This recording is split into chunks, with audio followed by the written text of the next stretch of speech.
Story 1, Strange Event. Part 1 with Alexandra. The night was warm, but unusually quiet. Wind glided through empty alleys, rustling leaves, and sweeping away the past sounds of the city. There wasn't a soul on the streets. It seemed the city held its breath. Suddenly, a light flashed on the horizon. It was white, blinding, of such brightness that Alexandra had never seen in her entire life. It seemed the sky cracked, and reality itself shuddered. Those who managed to glimpse the flash screamed, then vanished. The remaining stood motionless, not believing their eyes. Silence returned as quickly as if nothing had happened, but a feeling of anxiety hung in the air that couldn't be called fear. It was something greater, deeper, and incomprehensible. At dawn, the city no longer looked the same. The air seemed thick and viscous, as if oxygen itself had become dense. The light of lamps and first rays of sun grew dim, and reflections in shop windows and puddles distorted, showing crooked versions of familiar streets. Houses that yesterday seemed familiar now looked alien. Wall lines were askew, doors slightly crooked, and windows reflected darkness where there should have been nothing. People who remained in the city spoke of strange dreams. In these dreams, houses turned into dark labyrinths, familiar faces became strange, and creatures flickered in these dreams. Dark, slippery figures that moved too fast to be made out clearly, but their presence was felt by every cell. Old people said the world seemed to breathe differently than before, and someone or something was watching every step. The disappearances began quietly, almost imperceptibly. First, one person didn't come to work, another didn't return home, and their apartments remained full of food, turned on televisions, and the familiar chaos of daily life, but no one was there. Gradually, the streets emptied. Shops closed, doors locked, but the disappearances continued, and fear grew with each hour. Alexandra, an archivist by profession, felt the mounting anxiety more strongly than most. She worked with documents, maps, and old city chronicles, but recent days made her doubt that these papers could preserve even a drop of logic. She noticed that strange symbols were appearing on the streets, on walls, sidewalks, doors. They didn't repeat anything known, as if someone was marking territories that people should no longer touch. Each step down the street became a trial. Familiar buildings seemed alien, and sounds, harbingers of danger. One day, Alexandra, deciding to go out to the square, noticed that the air around trembled. Light from the flash on the horizon cut through the sky again, though no one saw the sun, and in that instant she felt a strange presence. Silhouettes flickered on the streets that were impossible to make out completely. They moved too fast, almost dissolving in the air, but the fear they caused was real. It seemed that the world as she knew it was gradually dissolving, and the familiar laws of time and space no longer applied. Alexandra returned to her apartment, trying to collect her thoughts. She noticed that the city was gradually turning into something alien. The doors of her apartment trembled slightly, as if someone was trying to get inside, though she heard no one. On the table lay papers with symbols she hadn't left there. Her heart pounded, breathing faltered, and the feeling that she was being watched grew stronger. That night, she had a dream that was too real to call a dream. She walked down a familiar street, but the houses were warped, and the sidewalks twisted like snakes. Creatures slid in the shadows, their eyes glowing with a dim, cold light. They made no sounds, but Alexandra heard their breathing, as if it was everywhere. She tried to run, but the streets changed, turning into an endless labyrinth. Each turn was false, each door led to a dead end. In this dream, the world no longer belonged to people, and she felt that disappearance was not an exception, but an inevitability. Waking up, Alexandra realized she couldn't ignore reality. The symbols on the streets, the disappearances of people, the strange dreams, it was all connected. She gathered notes, old city maps, and her observations, trying to find patterns. She saw that in photographs she took on the street, shadows flickered that hadn't been there in reality. These shadows moved when she wasn't looking and disappeared as soon as she tried to make them out. Each morning, the world greeted her with distorted light. Each day brought new disappearances. Alexandra understood that the city she knew no longer existed. She began to believe that the flash of light had been not simply a natural phenomenon or accident, but something that broke the familiar boundaries of reality. In her head sounded a question for which there was no answer. What kind of world is this, and why did we remain here? She noticed that the people she encountered were changing. Their faces became alien, eyes emptied, and movements, sharp and unnatural. Some talked to themselves, others went into empty buildings and didn't return. Alexandra began to understand that the disappearances were not coincidence, but a process controlled by someone or something unknown. In the evening, she went out on the street again. The emptiness was thick and dense, as if darkness itself had become material. She heard footsteps behind her, but turning around, saw no one. Wind carried sounds, and every rustle seemed a signal of alarm, The sidewalk before her seemed to vibrate, the lines of houses and streets trembled slightly, and the light of street lamps seemed intermittent. Alexandra understood. The city no longer belonged to the living, and the vanished were no longer part of reality. In that moment, she heard a weak, almost inaudible rustling behind her. A shadow flickered at the corner of a building, elusive and fast. Her heart stopped. Taking a step forward, the street seemed to open up, showing endless labyrinths of light and shadow where each movement could be the last. Alexandra realized this was only the beginning. The world would never be the same again, and the city was gradually sinking into chaos that couldn't be stopped. Story 1, Strange Event, Part 2. Alexandra walked through empty streets, trying to remain calm. Wind carried the smell of damp earth and old concrete, and street lamps barely lit the sidewalk. Each step echoed, and every shadow seemed alive. It felt like the city was watching her, that the very asphalt and bricks of the streets concealed eyes tracking her every movement. She noticed that the symbols on walls and sidewalks had become more frequent. Some resembled geometric figures, but distorted, as if someone had tried to draw them in haste, but give them meaning understood only by him. Alexandra crouched to examine one of them. The lines were neat, but too sharp, as if carved by claws. A strange chill ran down her spine. At that moment, rustling came from the alley behind. Alexandra spun around sharply, but no one was there. A light feeling of anxiety turned into panicked terror. The shadows around began moving independently of light sources.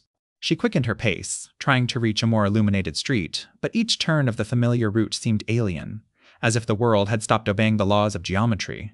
She noticed that the air around had become denser, sounds muffled, and her own steps echoed strangely. It seemed she was being pursued not by physical beings, but by darkness itself, which wanted to swallow her.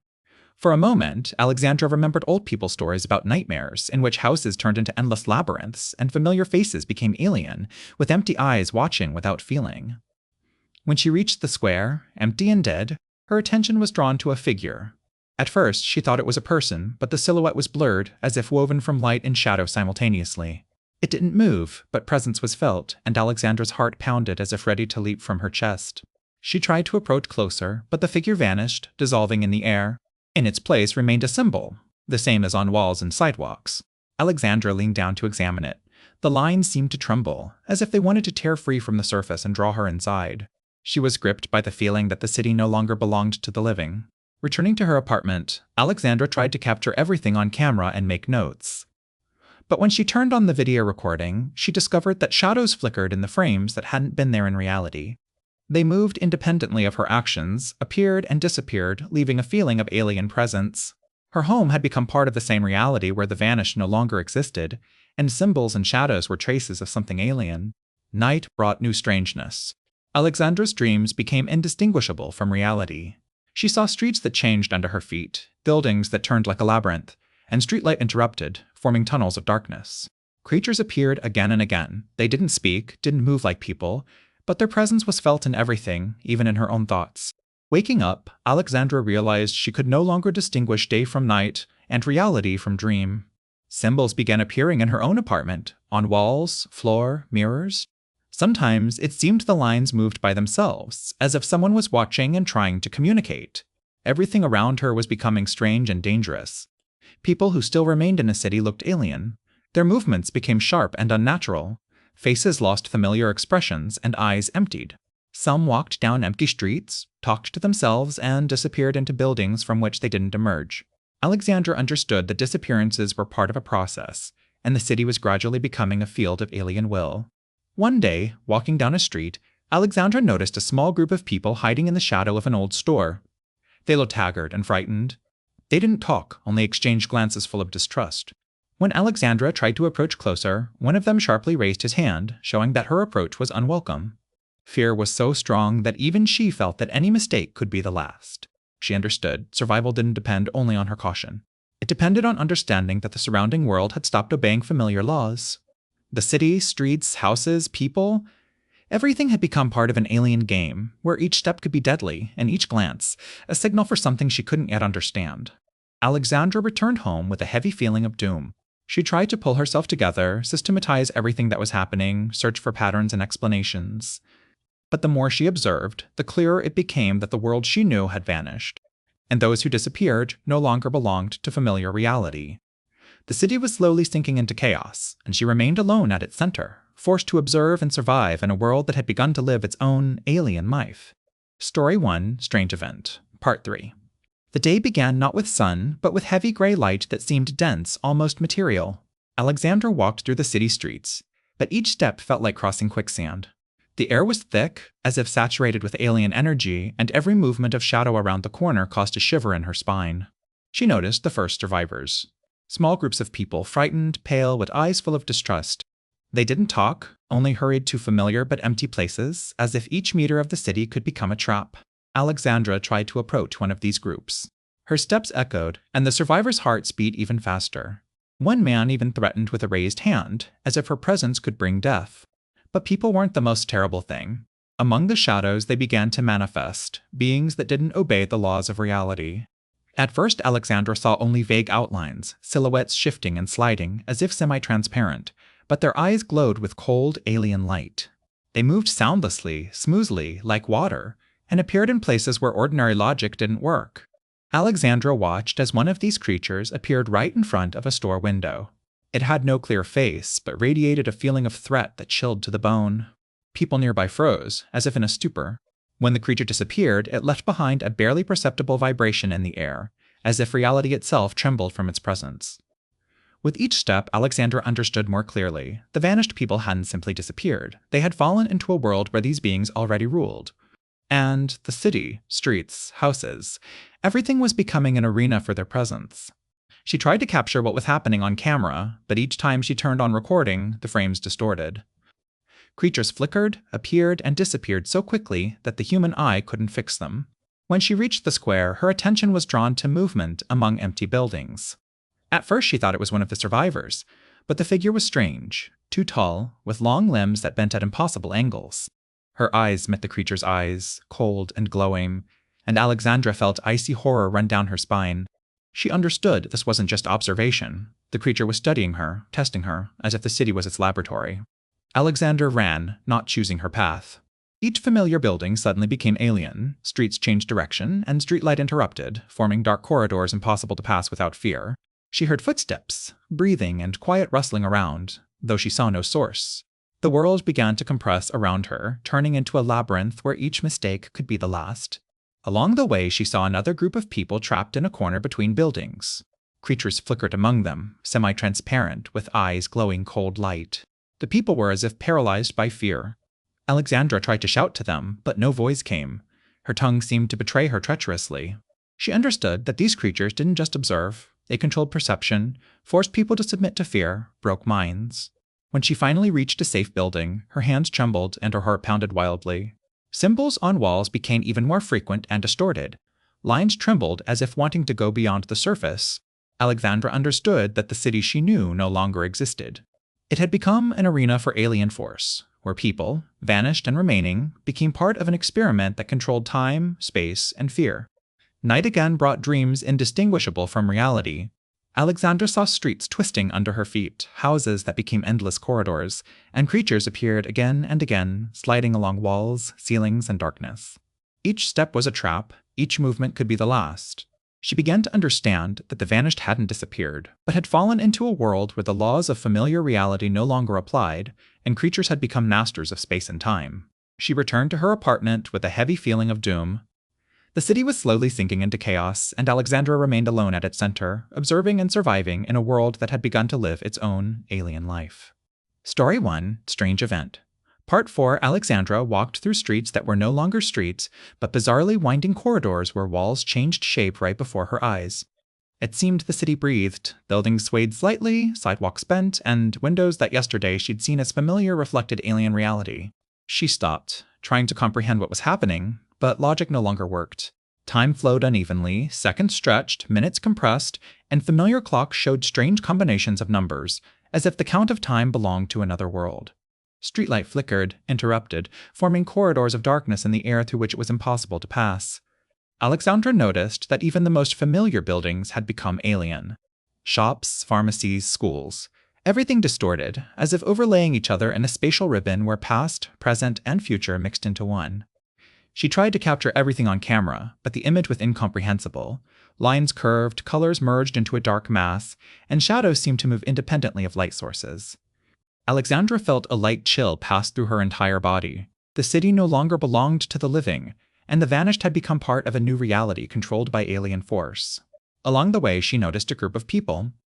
They walked seemingly mechanically, without reaction to external sounds and events, as if their minds were switched off. Some held hands, but their movements were unnatural, too smooth and slow, as if someone was pulling them along invisible threads. Alexandra felt anxiety, realizing that these survivors had already partially lost connection with the real world. Creatures began manifesting more often. They slid along walls and ceilings, appeared in reflections of shop windows and mirrors, and their presence was felt even where they weren't physically present. Their eyes glowed with cold light, and their movements left behind a thin trail of darkness that penetrated Alexandra's consciousness. She understood that the boundaries between her perception and external reality were disappearing. In the square she considered familiar, buildings folded and collapsed, forming an endless labyrinth. Streetlight interrupted, and asphalt melted into a dark viscous mass. Alexandra stepped carefully, understanding that any wrong step could lead to disappearance or collision with creatures. She tried to remember the way home, but the streets had changed. Doors that yesterday led to familiar apartments now opened into empty rooms without windows. Inside buildings, she felt the presence of something alien, drafts, strange sounds, light vibration of walls. Wind that seemed familiar brought smells of an alien world, gray ash, rotting earth, and something metallic, sharp, like blood. Alexandra understood that the city no longer obeyed the laws of physics. Walls could lean, sidewalks curve, and space and time interweave. All this was created by alien force that already controlled reality. The vanished people now existed in this world partially, as if their consciousness had become part of space controlled by creatures. She met another group of survivors. Their eyes were empty, but they tried to warn Alexandra with gestures. Don't go there. She followed their advice, but felt how reality around began to resist. Streets compressed, buildings leaned, and symbols on walls trembled as if reacting to her presence. Night again brought strange visions. Alexandra saw corridors that had never existed, streets intertwining with each other, and creatures sliding between layers of reality. Each movement felt like a step in a trap where there was no exit. She understood that survival depended not only on caution, but on the ability to understand the new logic of a world that didn't obey familiar laws. When Alexandra reached the city center, she noticed that symbols on walls had become more complex. Their lines intertwined, forming patterns impossible to see in their entirety. It seemed these symbols didn't just mark territory. They controlled space, forced buildings and streets to curve, and time to flow by alien logic. Alexandra understood that the city no longer belonged to the living. She was alone among the ruins of the old world, observing the manifestation of alien force that controlled everything: people, streets, time, and space. The city had become an alien labyrinth where each step was a trial and each glance a test of the ability to survive. She knew one thing: this world had changed forever, and those who disappeared wouldn't return. But simultaneously, she felt a strange determination. She needed to study the new rules, understand the logic of alien space, and learn to survive among creatures that now ruled the city. Alexandra took a deep breath and stepped forward into the winding corridors, understanding there was no way back. Story 1, Strange Event, Part 5. With dawn, the world didn't become friendlier. The light of street lamps and sun mixed into a gray, viscous mass that pressed on eyes and consciousness. Alexandra walked through streets that no longer obeyed any logic. Sidewalks twisted, houses leaned, and familiar routes disappeared, turning into endless corridors. Now she began to hear them clearly: footsteps, breathing, scraping of claws. The creatures stopped hiding in shadows. They moved openly, watched every step of people, and sometimes attacked. Their movements were fast, almost invisible, but deadly. People who remained on the streets disappeared instantly. Sometimes there wasn't even time to be frightened. Only emptiness remained after a shadow passed through them. Alexandra tried to find a safe place. She saw how one of the survivors tried to hide in an old store, but a creature tracked him through glass windows. Deadly cold cast through Alexandra when she realized that walls, glass, and even air no longer protected. Everything was an instrument of the alien world. Creatures began manifesting not only in shadow and reflections.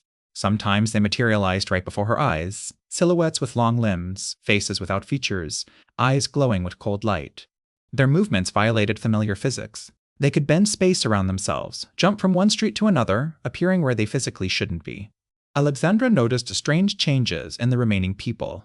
Some became half alien, movement strange, gaze empty, face distorted, as if creatures had already partially penetrated their consciousness.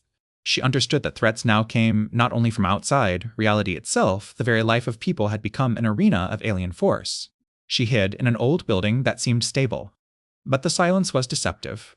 Outside, the city was gradually sinking into chaos. Asphalt cracked, buildings deformed, and a strange sound spread through the streets. Not wind, not footsteps, but like a whisper coming from the earth itself. Alexandra felt that space obeyed not laws of physics, but the will of creatures that now controlled the city. Her attention was drawn to symbols. Now they began glowing with dim light, as if indicating direction, but these weren't hints. They changed outlines, creating labyrinths impossible to pass without risk of encountering a creature or disappearing in the city itself. Alexandra understood that symbols controlled space and time, and survivors had to follow their logic to survive even for an hour. Suddenly, one of the creatures appeared right in front of her. It didn't move, just observed. Cold light from its eyes penetrated consciousness, forcing her to feel fear impossible to contain. Alexandra stepped aside, but space around her seemed to change. The wall disappeared, the sidewalk tilted, and she almost fell into emptiness. Creatures didn't just attack, they distorted the laws of physics, turning the city into a trap. Survivors began acting together, but it helped little. Any wrong movement could result in disappearance. Alexandra understood that for survival she needed to study new rules, adapt, otherwise the alien world would swallow her just as it had already swallowed hundreds of others. By day's end, the city had finally lost its familiar appearance. Houses and streets were part of an alien labyrinth where time and space intertwined. Street light didn't give a feeling of safety, and creature shadows became ubiquitous. Alexandra felt a bitter truth. Survivors weren't safe anywhere. Deadly threat had become part of every step, every glance, every thought. She understood that now the world had changed forever. Creatures that had previously hidden now ruled openly. The city had become their arena, and survivors, pawns in an alien game where even breathing could cost life. Alexandra took a deep breath and stepped into another winding street corridor, knowing that her only chance to survive was to understand the rules of this new world and learn to act before they took her completely. Story 1, Strange Event. Part 6, Night Descended. But it wasn't like before. The city Alexandra knew had finally turned into a labyrinth of winding streets, sliding shadows, and trembling symbols. Each movement felt like playing on the edge. One wrong step, and existing forces could swallow her forever. Alexandra walked, holding an old city map she tried to restore from archives. On paper, the lines of streets and buildings were straight and logical, but when she looked at them with her eyes, reality distorted. Each familiar place became alien, each turn could lead to disappearance. She understood she had to find the source of changes, something that allowed creatures to penetrate her world. In her notes flickered old chronicles, legends, and notes about a mysterious portal that supposedly existed in the very heart of the city. They said that whoever opened it could see the true structure of the city and control space, but the price would be terrible. Memory and sense of reality could disappear. Alexandra decided to risk it. She walked through streets that now twisted like snakes, and buildings leaned as if watching her every step. Symbols on walls became brighter, directing her path, but their patterns were incomprehensible, as if speaking in a language she didn't yet understand. Finally, she reached an old building on the city's outskirts that looked safe, but still alien. Inside, on the floor, lay an object that immediately caught her attention, a small metal figure covered with strange symbols. She felt a strange attraction. This was the key mentioned in the chronicles. When Alexandra took it in her hands, space around trembled. Symbols on walls began glowing, and air became dense and viscous. She felt fragments of memories appearing in her head that didn't belong to her. Alien faces, scenes from vanished streets, voices of people she'd never met. Each memory disappeared instantly, as if memory itself was trying to adapt to alien logic. She understood that the key's price was her own memory. Using it would allow her to control the city's labyrinth and possibly find a way to survive. But with each step, she would lose her own past. The line between her consciousness and alien reality was becoming thinner. Alexandra breathed deeply and inserted the key into a lock on the old building's floor, a symbolic portal, ancient and almost hidden from sight. Light flashed, but not blinding, rather internal, soft, as if the air itself began glowing. Space around spun, and she felt reality bending under her hand. Fragments of knowledge appeared in her head about how creatures moved, where they appeared, how to control symbols on walls so they served her, not their masters. But with each new thought, part of her memories disappeared. Names, faces, events, everything mixed and was lost. She felt panicked terror. The key gave understanding and power, but the price was high. Alexandra could no longer be sure that everything she remembered about herself and the world belonged to her. But she knew one thing: if she didn't risk it, the city would finally swallow her and the remaining survivors.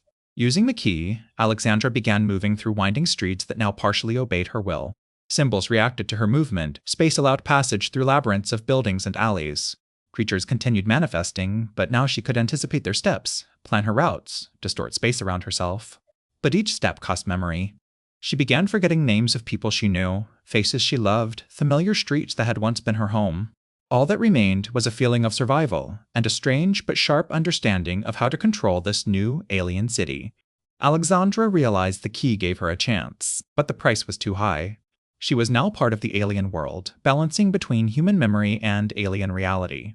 Creatures that had previously ruled the city now became her rivals, but she understood the rules of the game. She walked forward, ready to use her new understanding to survive and possibly find a way to restore the city and return the vanished. But she knew there was no way back. Each step in this city cost memory, and each glance into the labyrinth of shadows, part of her humanity. Story 1, Strange Event, Part 7. Alexandra walked through the city that was no longer a city. Buildings bent, streets twisted, and air seemed viscous and dense. Symbols on walls glowed brighter, as if the walls themselves were trying to tell her something, but the farther she went, the stronger she felt alien will permeating space. The world began collapsing. Asphalt cracked, sidewalks rose and fell as if alive. Houses folded and collapsed, forming new corridors and tunnels that hadn't been there before. Stairs led nowhere, doors opened into emptiness. All this happened smoothly, as if reality itself breathed, but the breathing was alien, cold, and threatening. Creatures appeared everywhere. They no longer hid in shadows. Their silhouettes slid along walls, ceilings, shop windows, and even air. Their eyes glowed with cold light, and movements violated physics. They could jump across streets, appear in places where it was impossible to be. People Alexandra encountered began losing their minds. Some became semi-transparent, as if dissolving in air. Others moved like marionettes, obeying alien logic. Alexandra felt pressure that had no physical form. It permeated consciousness, forcing doubt in every step, every glance, every memory. She understood that reality no longer belonged to people. The city, streets, buildings, and space had become an arena of alien will. Symbols on walls began changing outlines, creating labyrinths that could lead to disappearance. Alexandra tried to follow the lines, but the labyrinth changed faster than she could move. A thought arose in her head. Survivors don't survive by chance, they're led by an alien hand. Suddenly air trembled, and the street before her split into many winding corridors. Streetlight flickered and disappeared, and darkness itself around became dense. Alexandra noticed that creatures began hunting not only the body, but also the mind. Thoughts of fear, memory, and identity materialized around her as shadows that could become physical danger. She saw a group of survivors standing motionless, their eyes empty. Some began turning into something alien, their bodies distorting as if creatures were penetrating their consciousness. Alexandra understood survival was possible only by acting quickly, using new knowledge about space and symbols that the key's power had given her, but each step cost memory and part of her human essence. She decided to risk it. Alexandra began directing symbols to control the labyrinth of streets and buildings, creating a path that only the living could pass. Creatures noticed her actions and moved toward her, but now she could anticipate their movements, distort space around, creating barriers and bypass routes. The world collapsed around her physically and psychically. People disappeared, buildings fell, symbols trembled and glowed. But Alexandra step by step learned to use new rules. She understood that survival was not only movement, but also awareness that space, time, and mind had become part of an alien game, and only understanding these rules could save her. Night came quickly, but it no longer differed from day. Darkness and light intertwined, creating winding corridors impossible to pass without concentration and calculation. Alexandra walked forward, feeling that each step brought her closer to the solution, but simultaneously took away memories and pieces of her humanity. In the city's heart, she understood the main thing. The world as it was before had disappeared forever. The city now obeyed alien force, and each living step was a struggle for mind and existence. Creatures hunted, the labyrinth changed, and symbols controlled space. Alexandra walked further, knowing this was only the beginning of what would require from her ultimate determination and strength to stay alive. Story 1, Strange Event, Part 8. The city Alexandra knew had disappeared. Streets, houses, and sidewalks had turned into a winding labyrinth where each shadow could be deadly, and each sound a signal of danger. But now the threat had become even deeper. The people around began changing. First she noticed barely perceptible signs, strange movements, empty gazes devoid of emotions. Those who had survived until now were no longer fully human. Their bodies began distorting. Skin resembled semi-transparent mass, limbs bent at impossible angles, and eyes glowed with alien light. Alexandra felt cold horror. Creatures had not only penetrated the city, but had begun transforming people themselves. In one of the alleys, she saw a woman who had once been a neighbor. Her face distorted, movements became sharp and mechanical, and hands stretched into long, thin fingers capable of extending several meters. The woman looked at Alexandra with empty eyes, and in that moment it became clear those who survived now partially belonged to the alien world. Alexandra understood that her new knowledge of space and symbols was her only chance to survive. She began using symbols to create safe corridors and bypass routes, but with each step the price became higher. Part of memory and humanity left, leaving only pure feeling of survival. Creatures among people manifested more often. They no longer hid. Now any movement or sound could cause instant transformation of a survivor into a hybrid being. Alexandra saw how a group of people trying to hide was instantly absorbed by alien force. Their bodies twisted, faces stretched, and voices turned into inhuman whispers. Fear gripped Alexandra, but she knew panic would kill her faster than creatures. She used symbols to control space around, creating bypass routes and traps that slowed people's transformation and creatures' appearance. The labyrinth of streets obeyed her will partially, and she felt power, but simultaneously, emptiness where memories and emotions left. The alien world invaded everything: air, walls, the very fabric of reality. Shadows of people and creatures mixed, creating bizarre silhouettes impossible to make out completely. Alexandra walked carefully, watching every movement and anticipating manifestations of alien force. In the square she considered safe, no one remained. Those who survived had turned into hybrid creatures ready to attack anyone who crossed their path. Symbols on walls trembled and glowed, controlling space and directing the flow of threats. Alexandra understood that survival now required not only strength and knowledge, but the ability to act in a world where familiar laws no longer applied. She walked forward, feeling how the city and its inhabitants gradually stopped being human. Each step was a struggle for mind, each glance, a test of ability to remain herself, even if part of memory and humanity left. Creatures and transformed survivors were everywhere, and there wasn't a single street that could guarantee safety. Night came, but day brought no relief. The labyrinth of streets continued changing. Symbols glowed and trembled, and creatures among people hunted those who still resisted. Alexandra knew one thing: survival was possible only by fully immersing in the logic of the alien world, using the key to space, but each step would cost her memories, humanity, and peace of mind. She took a deep breath and stepped into another corridor, ready for the next trial. The world had finally stopped being the same. Survivors turned into hybrids, the city obeyed alien will, and danger was now everywhere, in every breath, in every rustle, and in every shadow. Story 1, Strange Event. Part 9. Alexandra walked through the winding streets of a city that was no longer a city. The labyrinth of buildings and corridors had finally submitted to alien logic. Symbols glowed, changed shape, and pointed the way, but now they led not to familiar districts, but into alternative reality, a world where good and evil intertwined and changed their boundaries. She understood this immediately. People around looked familiar, but were alien. Those she knew now openly displayed their dark sides, while creatures she feared demonstrated a strange sense of rightness, helping survivors navigate the labyrinth. Glances and actions no longer corresponded to ordinary morality. Betrayal could be an act of salvation, and care, a trap. Alexandra walked carefully. She saw a person she knew before, a neighbor who had disappeared many days ago. But her face was now strange, eyes glowed with cold light, and movements seemed simultaneously familiar and alien. She reached out her hand, trying to call her, but the figure disappeared, leaving behind a trail of light and darkness, as if reality itself had split in two. Creatures from other worlds no longer seemed like enemies. They had become part of the new structure. Some helped direct survivors, others hunted those who couldn't understand the new rules. Alexandra understood that the boundaries of good and evil now made no sense. Everything was decided by the ability to act according to alien logic, adapt to the labyrinth, and use the symbols she knew. Deep in this reality, she saw a city similar to her old one, but completely alien. Houses were curved and shimmered with light, streets disappeared and appeared suddenly. Symbols on walls created a map of this world, but it was inconstant, changed with each step, reflecting Alexandra's thoughts, her fears, and decisions. She met